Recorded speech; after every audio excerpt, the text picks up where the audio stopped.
Hello everyone, today I'm going to show you how to name a compound. For this we need two elements that we are adding together. For today we've got magnesium plus nitrogen. Now when we look at our periodic table, we have a couple of things. Now remember, before you start your exam, it's compulsory that you put +1 above the 1 column, +2 above the 2 column, +3 above the 3 column, ±4 above carbon, -3 above nitrogen, -2 above oxygen, -1 above fluorine, and a big fat circle around helium. These are important because they tell us what charges these columns are going to have. Now, if we find our two elements on this lovely table, we can see that magnesium is over here under the +2 column, and we can see that nitrogen is over here under the -3 column. This will be important for later, but for now, we just need their symbols. So the first thing we would do is write the symbols for them. So magnesium is in an Mg.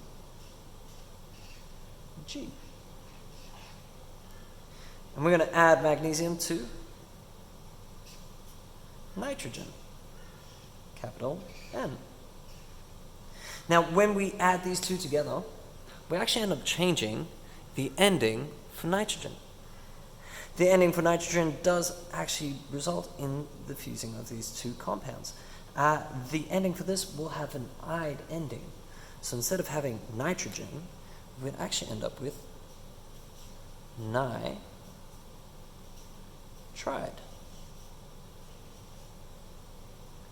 Now that "ide" ending usually indicates that we are looking at anything in the minuses column. So anything within the non-metals column. Change that ending, we actually change where we're going to find it.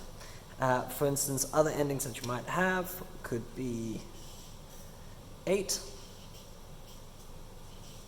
or 8.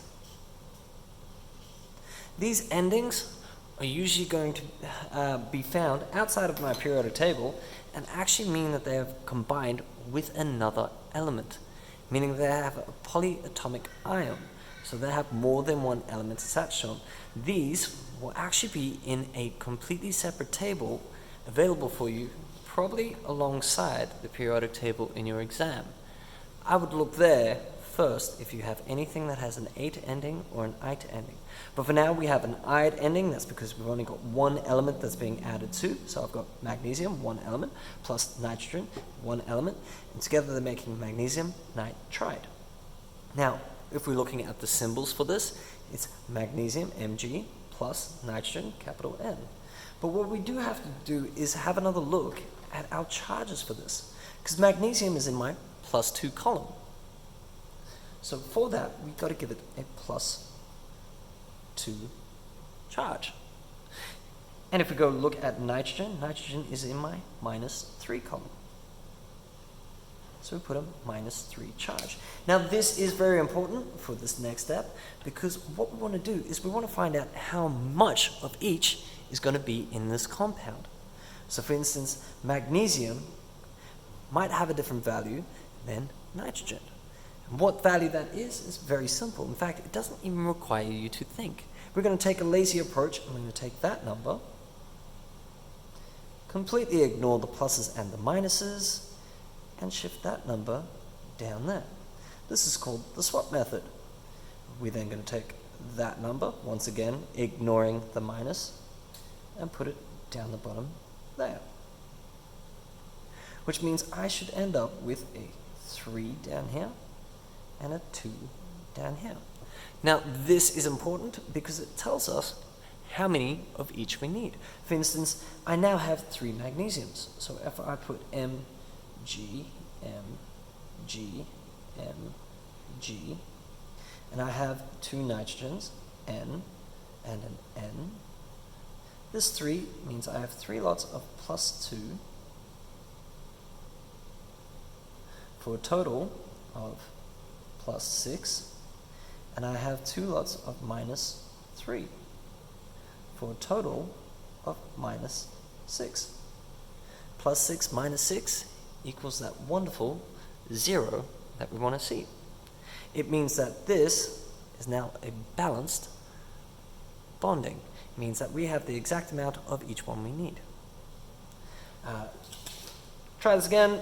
Let's try it with boron and sulfur this time. So boron and sulfur, first thing we would have to do is find them on our periodic table. In this case, boron is in my +3 column. It has a capital B. And we're adding it to our sulfur.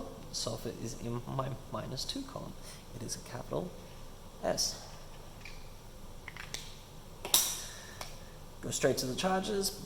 B is on my +3 column, and my S is on my -2 column. Now, just for argument's sake, what ending will my sulfur have in this case? I've got a metal joining with a non-metal, so I should change that ending. I've only got one element here, so that ending is going to have an "-ide ending once more. So this would actually be sulfide.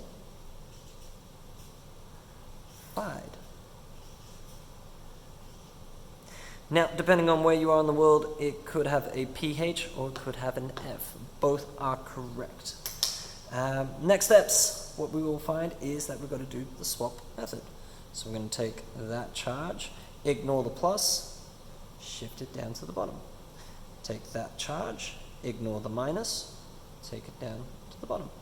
Which means I now end up with my B2 and my S3. And we can check that again, once again, if I've got B, B, B, and I'm adding that to, S, S, and S. In this case, I have +3, +3, -2, -2, -2.